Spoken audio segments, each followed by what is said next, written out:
It is a tiny pest creating a huge problem up and down the East Coast.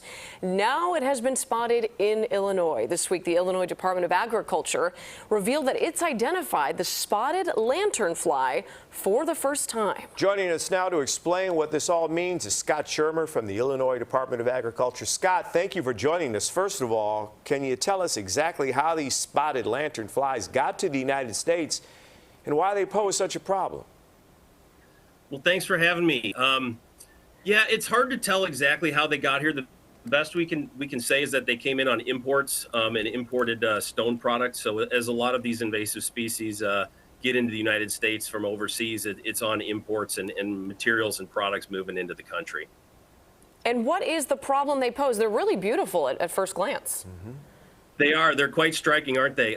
They're again, being a non-native invasive species, they don't belong here. There's nothing that's here that keeps them in check and keeps their populations down. So without having any of those biological controls in place, they can really run rampant, build their populations up, and live in populations that are almost overwhelming in the environment. Scott, any plans for a quarantine in the area? We've seen other states, especially those in the Northeast, put quarantines in place. Yeah, that's a great question, and it's a tough one to answer right now, being this early. Especially, we don't have a lot of resolution on where this is, if it's a isolated location, as we know right now, or if there are additional locations elsewhere in Cook County or even throughout the state. We just don't know right now. So this off season, we're going to try and get some information from hopefully the public reports and see if we can figure out where it is, what the extent of the infestation is, and then maybe make our management and regulatory decisions based upon that information. Scott, correct me if I'm wrong here, but we read a story about this that said if you happen to come upon one, you should stomp it out. Is that right?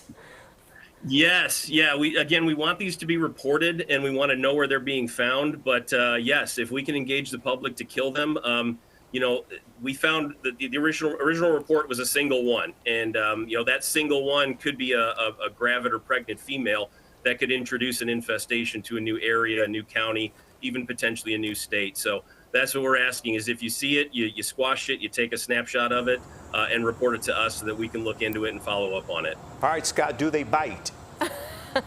They do not bite. The only thing they'll do a little bit of piercing and sucking on plant parts, but they do not pose a threat to humans or pets or anything like that. So nothing to be concerned about on that front, no, fortunately. Too bad they're so pretty. Last question for you, Scott. I know some people might remember the emerald ash borer issue that Chicago area had a few years ago. Is this similar, different? How would you compare the two? It's similar in the sense that it's an invasive species. Yes, it doesn't belong here, and it does have the potential to cause some, economic and environmental impacts. But one thing to keep in mind is that it doesn't work the same way that EAB does. We're not going to have dead, dying trees all over the place. It's not going to be that kind of insidious pest that kills trees. So people are going to have to be aware that that's not going to be an issue. It's probably going to be more just the sheer numbers that they're in and encountering them out in their yards and in public areas. Yeah. Scott Schirmer from the Illinois Department of Agriculture, thanks so much for joining us. Thank you, Scott. Thank you. Appreciate it.